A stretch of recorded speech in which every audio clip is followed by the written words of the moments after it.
बिहार चुनाव में ओवैसी ने मुस्लिम कार्ड खेल दिया है। मल्लाह का बेटा डिप्टी सीएम तो मोहम्मद का बेटा क्यों नहीं बनेगा। 14% वाले को 36% टिकट और 17% वाले को लॉलीपॉप। मुसलमानों को सिर्फ दरी बिछाने का काम क्यों दिया जा रहा है, ये असदुद्दीन ओवैसी ने कहा। अगर मल्ला समाज जो 3% की आबादी है और वो तेजस्वी के बाजू बैठकर कहता है कि हम उप मुख्यमंत्री होंगे, मैं ढाका की आवाम को और बिहार की जनता को और खास तौर से वो 17% अल्पसंख्यक समाज को एक पैगाम दे रहा हूं। 3% है और उनकी ताकत को देखो आप, उनके सियासी शऊर से सबक हासिल करो आप और उनकी बहादुरी को देखो कि 3% और कह रहे हैं कि अगर हमारी सरकार बनेगी तो मुख्यमंत्री हमारा होगा। बताओ आप 17% है, अगर मल्ला का बेटा उप मुख्यमंत्री बन सकता तो क्या आदम का बेटा मुख्यमंत्री नहीं बन सकता? हमको जवाब दो। अगर मल्ला का बेटा उप मुख्यमंत्री बन सकता तो क्या मोहम्मद का बेटा नहीं बन सकता मुख्यमंत्री? मेरे भाई फैसला आपको करना है। 17% है, 3% है और 14% है। 14% है तेजस्वी और आप देते हैं टिकट उनको कितना? 14 है तो 36% टिकट दिया। जो 17% है उनको क्या दिया? उनको लॉलीपॉप दिया और बोला कि बेटा चूसते रहना।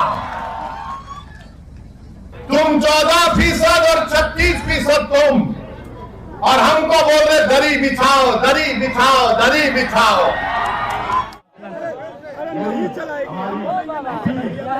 तो असदुद्दीन ओवैसी को भी आपने सुना। असदुद्दीन ओवैसी साहब ये कह रहे हैं कि जो 17% वाला है, जो 18% वाला है, उसे दरी बिछाने का काम दिया जा रहा है, जबकि उप मुख्यमंत्री उसे बनाया जा रहा है जो 2% की आबादी रखता है। अब ओवैसी साहब बिहार में कितना कामयाब हो पाएंगे? ओवैसी की चर्चा यहाँ कितने लोग करते हैं? ओवैसी क्या वाकई में यहाँ पर कुछ सीटें जीतने में कामयाब रह पाएंगे? क्या वो खेल एनडीए का बिगाड़ेंगे या वो खेल तेजस्वी यादव का बिगाड़ेंगे? अब ये देखना बड़ा दिलचस्प है। चाचा ओवैसी के बारे में सुने हैं? नहीं जानते। नहीं करते हैं। आपका नाम क्या है? समिंदर राय है? समिंदर राय। ओवैसी कह रहे हैं कि हम तेजस्वी को हरा देंगे, ऐसा लग रहा है? नहीं नहीं, यहाँ कोई जब चर्चे नहीं है। यहाँ ओनली तेजस्वी सरकार, तेजस्वी सरकार बिहार में सिर्फ लालू यादव और तेजस्वी यादव।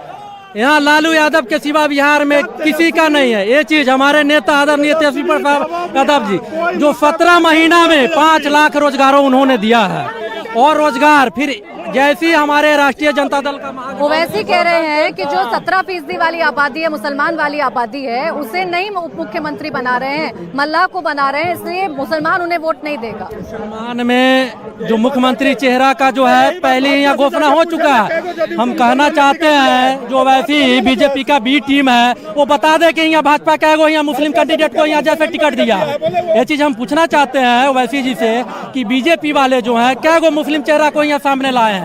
आप ऐसी सवाल कीजिएगा जाकर के उनसे ही। आपका नाम क्या है जी? नाम क्या है? सबाके आजम। आजम जी, आप लोगों की बात असदुद्दीन ओवैसी कर रहे हैं।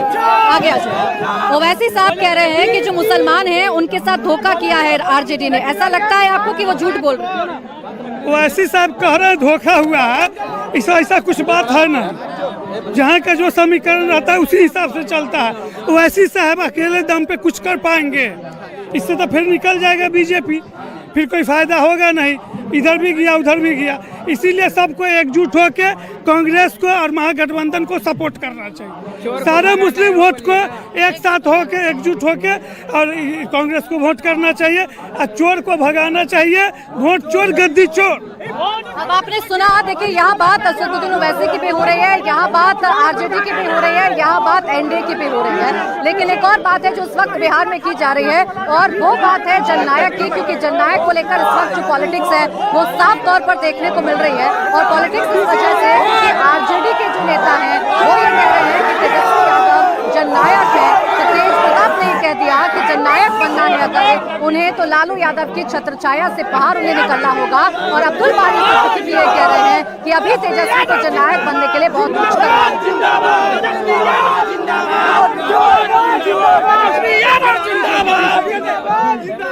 दिमाग नहीं है, एकदम नहीं है दिमाग।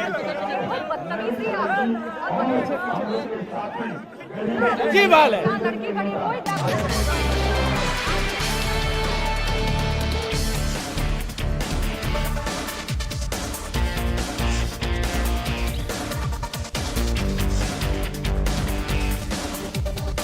भाई जननायक बनने में उनको समय लगेगा, इसलिए समय लगेगा कि वो लालू की विरासत है और उनकी राजनीति पे खरा उतरने की कोशिश कर रहे हैं।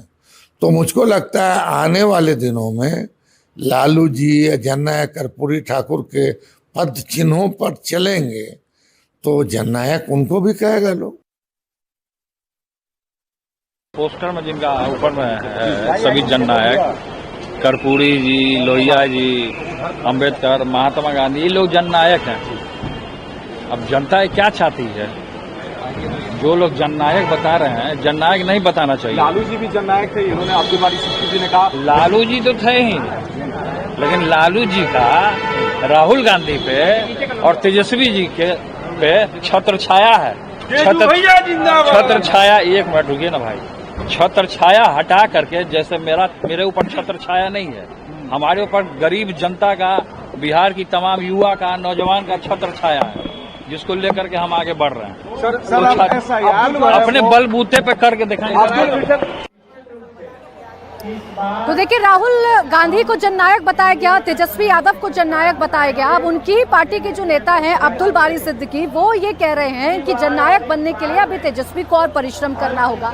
तेज प्रताप यादव जो तेजस्वी के बड़े भाई हैं, वो तेज प्रताप यादव ये कह रहे हैं कि अभी तेजस्वी को जननायक बनने के लिए लालू यादव के जो छत्रछाया है उससे हटना पड़ेगा। और देखिए, लालू यादव की हम बात कर रहे हैं तो राहुल गांधी और तेजस्वी यादव का जो हेलीकॉप्टर है वो यहाँ पर आ चुका है, यानी कि जनसभा में राहुल गांधी और तेजस्वी यादव अब पहुंच रहे हैं और थोड़ी देर में मंच को संबोधित करेंगे। अब ये दलित बाहुल्य सीट है, आरक्षित सीट है। उमेश राम को यहाँ से कांग्रेस ने एक बार फिर से मैदान में उतारा है, क्योंकि पिछली बार वो तकरीबन 1500 वोट से सिर्फ हार गए थे। और इस बार बीजेपी ने एनडीए ने अपना कैंडिडेट बदला है, जेडीयू ने आदित्य कुमार को मैदान में उतारा है। अब देखना ये दिलचस्प है कि यहाँ से राहुल गांधी क्या संदेश देते हैं, क्योंकि इससे पहले राहुल गांधी जब बिहार में नजर आए थे तो राहुल गांधी ने वोट चोरी की बात की थी, राहुल गांधी ने वोट अधिकार यात्रा की थी। लेकिन अब जब वो बिहार में लौट रहे हैं, अब जब वो आज से अपने कैंपेनिंग की शुरुआत कर रहे हैं, तो क्या राहुल गांधी यहाँ से बिहार में कोई और नया मुद्दा जन्म देने की कोशिश करेंगे, या वोट चोर वाली जो बात थी या वोट अधिकार वाली जो बात थी उसी को राहुल गांधी आगे बढ़ाएंगे? क्या यहाँ से दलित पॉलिटिक्स जो है उसे राहुल गांधी आगे बढ़ाएंगे, या फिर यहाँ से जो तेजस्वी यादव ने बड़े बड़े दावे किए हैं, जो बड़ी बड़ी बातें कही हैं, जो कल मैनिफेस्टो आया है, उसकी बात ज्यादा हमें मंच से सुनाई देगी?